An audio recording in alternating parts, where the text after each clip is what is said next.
Hello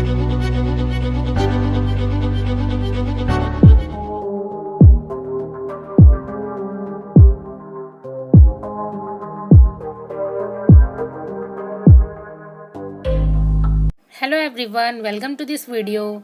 मैंने अपने पिछले वीडियो में आपको चैप्टर 1 के सारे श्लोक का मीनिंग बताया था। आज मैं आपको चैप्टर 2 के सारे श्लोक का मीनिंग बताऊंगी। चैप्टर 2 का नाम है वैदक संहिता विज्ञानम अध्यायम, मतलब वैदिक शास्त्र का ज्ञान।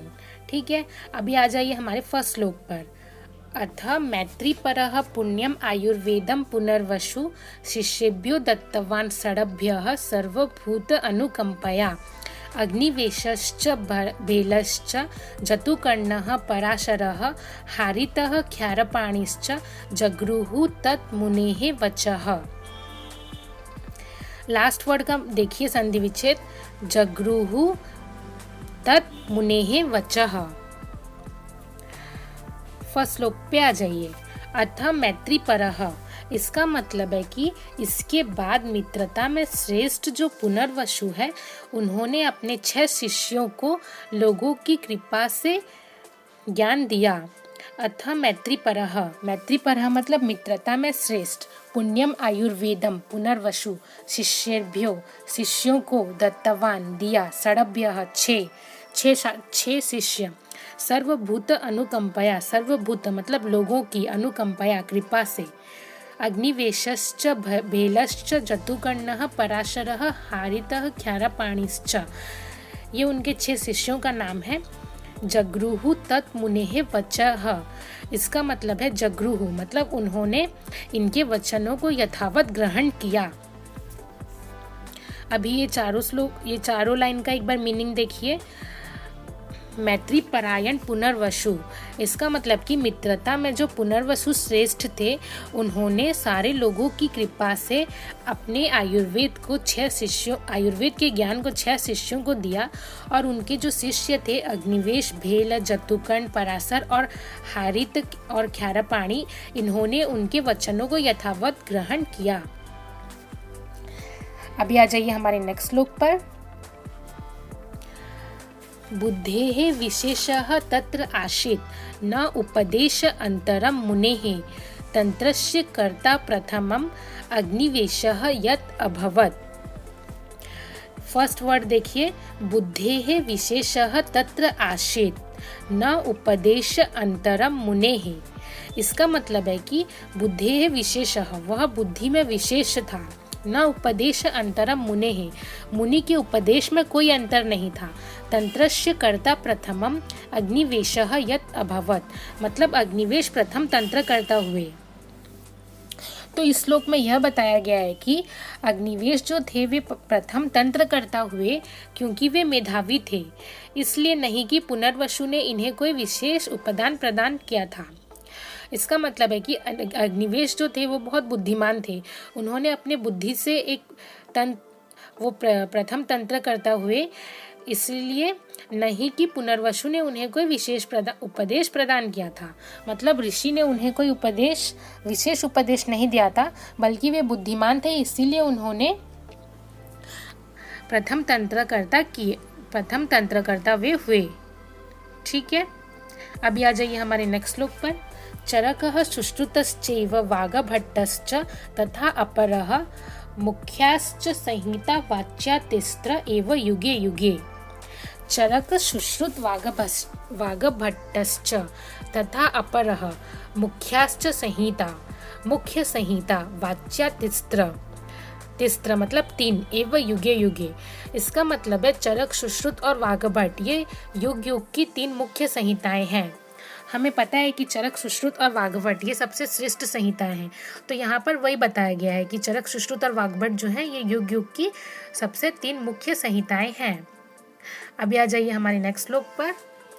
अग्निवेश कृते तंत्रे चरक प्रति संस्कृते यत् इह अस्ति तत् अन्यत्र, यत् न इह अस्ति न तत् क्वचित्। देखिए, अग्निवेश कृते तंत्रे प्रति संस्कृते, इसका मतलब है कि चरक प्रति संस्कृत अग्निवेश तंत्र, जो कि चरक संहिता नाम से जाना जाता है।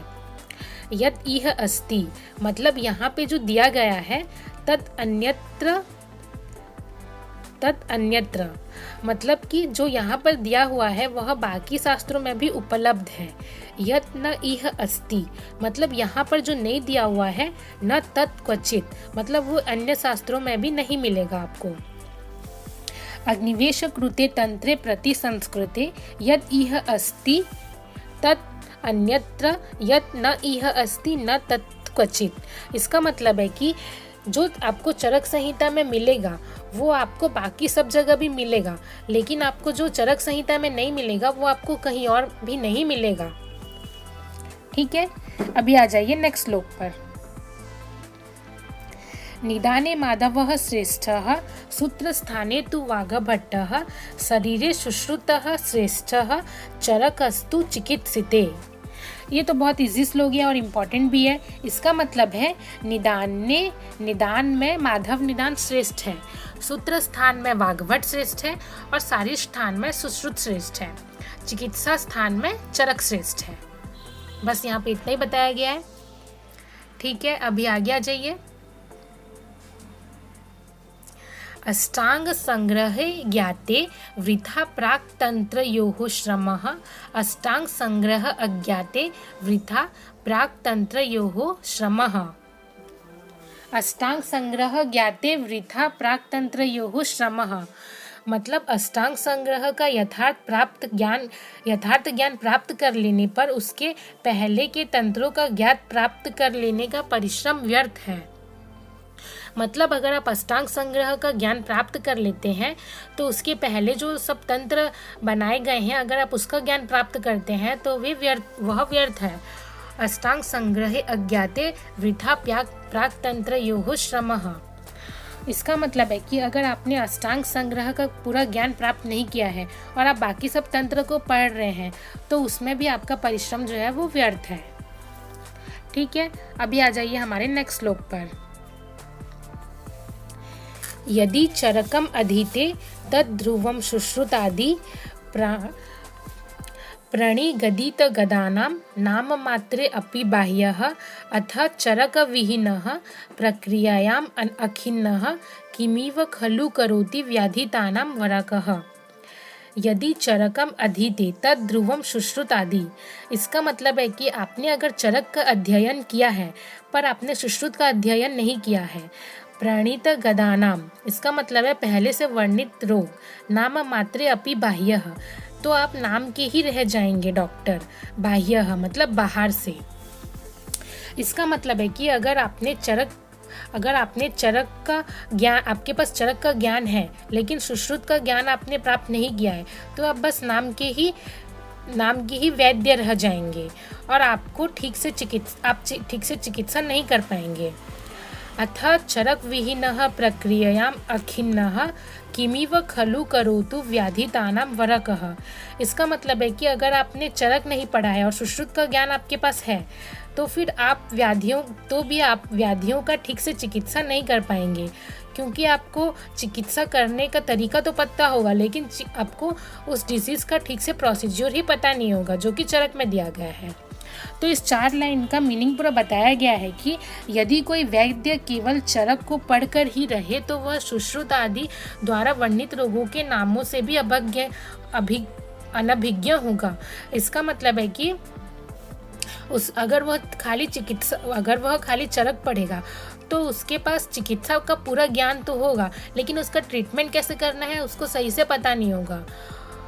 अथ चरक विहीनः प्रक्रियाम् अखिन्नः किमिव खलु करोति व्याधितानां वराकः।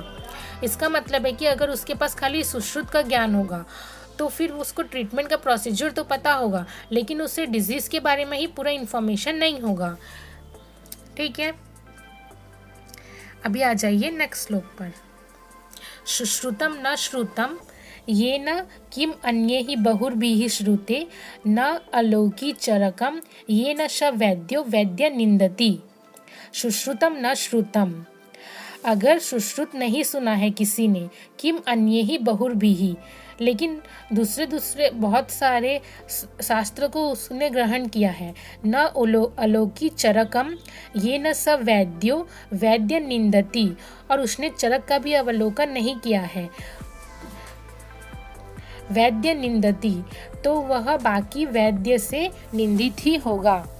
तो यहाँ पे बताया गया है कि जिसने सुश्रुत को नहीं सुना है, चरक का अवलोकन जिसने नहीं किया है और अन्य अनेक ग्रंथों को लेकिन उसने पढ़ा है, तो उसका क्या लाभ है, वह बाकी सब वैद्यों से निंदित ही होगा। ये भी एक इम्पॉर्टेंट श्लोक है। अभी आ जाइए नेक्स्ट श्लोक पर। ऋषि प्रणीते प्रीतिश्च मुक्तवा चरक शुश्रुतो भेड़ाद्या किम न पठ्यन्ते तस्मात् ग्राह्यम सुभाषितम। ऋषि प्रणीते मतलब ऋषियों के द्वारा लिखा हुआ, प्रीतिश्च मुक्तवा चरक शुश्रुतो भेड़ाद्या किम न पठ्यन्ते, इसका मतलब है कि ऋषियों के द्वारा लिखा गया चरक और सुश्रुत, इनको छोड़कर भेड़ आदि संहिताएं पढ़ी क्यों नहीं जाती है। तस्मात् ग्राह्यम सुभाषितम, इसका मतलब है कि जो ग्राह्य है उसका ही, जो उत्तम है उसका ही ग्रहण किया जाता है। तो इन 2 लाइन का मीनिंग ये है कि ऋषियों द्वारा लिखित चरक सुश्रुत इनको छोड़कर भेड़ आदि संहिताएं क्यों नहीं पढ़ी जाती है, क्योंकि जो उत्तम रहता है सभी उसी का ही ज्ञान प्राप्त करना चाहते हैं। ग्राह्य मतलब ग्रहण करने योग्य। तो सुश्रुत चरक यही सब जो है वह उत्तम शास्त्र हैं, तो सब इसी का ही ज्ञान प्राप्त करना चाहते हैं। ठीक है, तो आई होप आपको चैप्टर 2 अभी समझ आ गया होगा अच्छे से। Thanks for watching this video.